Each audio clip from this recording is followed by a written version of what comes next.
అందరికీ నమస్కారం. Welcome to my channel. ఈరోజు యాదగిరి గుట్టలోని లక్ష్మీ నరసింహస్వామి గురించి తెలుసుకునే ముందు మా ఛానల్ను సబ్స్క్రైబ్ చేసుకోండి. శ్రీ లక్ష్మీ నరసింహస్వామి వారి ఆలయం యాదాద్రి భువనగిరి జిల్లా యాదగిరిగుట్ట మండలంలో ఎత్తైన గుట్టపై ఉంది. తెలంగాణలోని ముఖ్య ఆలయాల్లో ఈ యాదగిరిగుట్ట ఒకటి. యాదగిరిగుట్ట స్థల పురాణం గురించి తెలుసుకుందాము. ఋష్యశృంగ మహర్షి శాంతల పుత్రుడు యాద మహర్షి.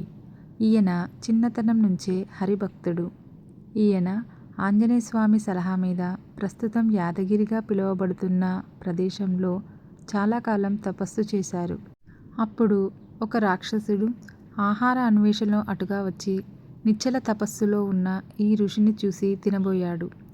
ఆ విషయం తపస్సులో ఉన్న ఋషికి తెలియలేదు కానీ ఆయన ఎవరి గురించైతే తపస్సు చేస్తున్నాడో ఆ హరికి తెలిసింది.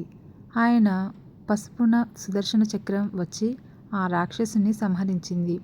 అది చూసిన ఋషి ఆ సుదర్శన చక్రాన్ని పలు విధాల ప్రార్థించి భక్తులకు ఏ విధమైన బాధలు కలగకుండా దుష్ట సంహారం చేస్తూ అక్కడే ఉండిపోమని కోరగా ఆ సుదర్శనము అనతి కాలంలోనే అక్కడ వెలియబోచున్న లక్ష్మీ నరసింహస్వామి ఆలయ శిఖరాన షట్కోణాకారాన వెలిసి స్వామి దర్శనానికి వచ్చు భక్తులను సదా కాపాడుతూ ఉంటానని వరమిచ్చి అంతర్ధానమయ్యాడట. తర్వాత యాదమహర్షి తన తపస్సుని కొనసాగించాడు. ఆయన తపస్సుకు మెచ్చి నరసింహస్వామి ప్రత్యక్షమయ్యాడు.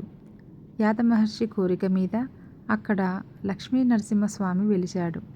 ఆ ఋషి కోరిక మీద ఆ కొండ యాదగిరిగా ఋషి పేరు మీదుగా ప్రసిద్ధికెక్కింది. ఆ ఋషి తపస్సు చేసింది, స్వామి ప్రత్యక్షమైంది కొండ కింద ఉన్న పాత లక్ష్మీ నరసింహస్వామి గుడి దగ్గర అని చెప్తారు. యాదమహర్షి కోరిక మీదే ఆంజనేయ స్వామి యాదగిరిలో క్షేత్రపాలకుడుగా ఉన్నాడు. ఈ క్షేత్రానికి సంబంధించి ఇంకొక కథ ఉంది.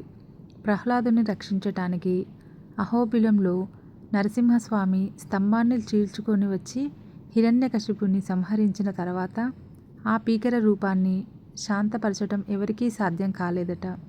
అప్పుడు దేవతలంతా లక్ష్మీదేవిని ప్రార్థిస్తే ఆవిడ ప్రత్యక్షమై స్వామిని శాంతింపచేసిందట. అప్పుడు ప్రహ్లాదుడు స్వామిని అక్కడే ప్రసన్న రూపంలో కొలువై ఉండమని కోరాడట. అయితే స్వామి అతి భీకర రూపంలో దర్శనమిచ్చిన ఆ ప్రదేశంలో శాంత రూపంతో కొలువై ఉండటం లోక విరుద్ధమని అక్కడికి సమీపంలో ఉన్న యాదగిరిలో శ్రీ లక్ష్మీ నరసింహస్వామి ఆర్చామూర్తిగా లోక కళ్యాణార్థం కొలువు తీరుతానని బయలుదేరారు. లక్ష్మీ సమేతుడే కొండపై గల గుహలో వెలిశారు. ఆయన వెంట ప్రహ్లాదుడు సకల దేవతలు వచ్చి ఆయనతో పాటు ఇక్కడ కొలువు తీరి స్వామిని సేవిస్తూ వచ్చారట. రాక్షస సంహారం చేసి లోక కళ్యాణం చేశారని సంతోషంతో స్వామివారి కాళ్ళుని బ్రహ్మదేవుడు ఆకాశగంగతో కడిగాడట. ఆ ఆకాశగంగ లోయలలోంచి పారి విష్ణు పుష్కరిణిలోకి చేరింది. ఈ పుష్కరిణి కూడా చాలా ప్రాముఖ్యం ఉంది. ఇందులో స్నానం చేసి స్వామిని సేవించిన వారికి సకల కోరికలు తీరుతాయి. ఇక్కడ పితృకార్యాలు చేస్తే పితృదేవతలు తరిస్తారు. చాలామంది భక్తులు ఆరోగ్యం, గ్రహపీడ నివారణ కోరికలతో కొన్నాళ్ల పాటు ఇక్కడ ఉండి విష్ణు పుష్కరిణిలో స్నానం చేసి స్వామిని సేవిస్తారు.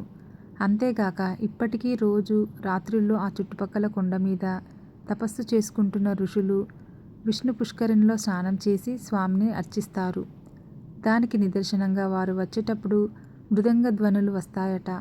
పాదాల గుర్తులు కొందరు చూశారట. వారు స్వామిని అర్చించిన గంధం, పుష్పాదులు కూడా నిదర్శనమంటారు. మెట్ల మార్గాన వెళ్తే దోవలో శివాలయం కనబడుతుంది. ఇక్కడ శివుడు లక్ష్మీ నరసింహస్వామి కన్నా ముందు స్వయంభూగా వెలిశాడు. ఇంకో విశేషం, ఈ మెట్లు ఎక్కి స్వామిని సేవించిన వారి కీళ్ల నొప్పులు తగ్గాయని భక్తుల విశ్వాసం. యాదగిరిగుట్ట లక్ష్మీ నరసింహస్వామి క్షేత్రం నల్గొండ జిల్లాలో ప్రముఖమైన దివ్యక్షేత్రం. యాదగిరిగుట్టకు సంబంధించిన కథకు మూలం వాల్మీకి రామాయణంలో ఉంది. విభాండక ఋషి కుమారుడు ఋష్యశృంగుడు. అతని కుమారుడు హాద ఋషి. అతనినే హాదర్షి అని కూడా అంటారు. అతను నరసింహస్వామి భక్తుడు. అతనికి స్వామివారిని ప్రత్యక్షంగా చూడాలని కోరిక పుట్టింది. ఆంజనేయ స్వామి సలహా మేరకు తపస్సు చేయగా స్వామి ప్రత్యక్షమవుతాడు.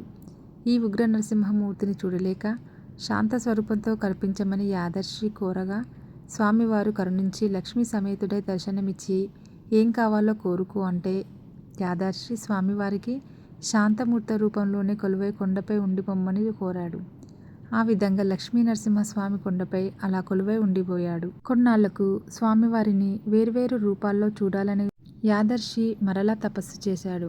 అతని కోరిక మేరకు స్వామివారు జ్వాల, యోగ, నంద, గండభేరుండ, నారసింహ రూపాల్లో దర్శనమిచ్చాడు. అందుకే ఈ క్షేత్రాన్ని పంచనారసింహ క్షేత్రం అంటారు. ఈ ఋషి కోరిక మీదే ఆ కొండ యాదగిరిగా ఋషి పేరు మీద ప్రసిద్ధికెక్కింది. ఆ ఋషి తపస్సు చేసింది, స్వామి ప్రత్యక్షమైంది కొండ కింద ఉన్న పాత లక్ష్మీ నరసింహస్వామి గుడి దగ్గర అని చెప్తారు. మరొక కథనం ప్రకారం లక్ష్మీ నరసింహస్వామి వారు మొదట పాత లక్ష్మీ నరసింహస్వామి ఆలయంలో వెలిసి తర్వాత కొత్త లక్ష్మీ నరసింహస్వామి వారి ఆలయమునకు గుర్రము మీద వెళ్ళేవారు. మనము ఇప్పటికీ ఆ గుర్రపు అడుగులు, ఆ దారిని చూడవచ్చు.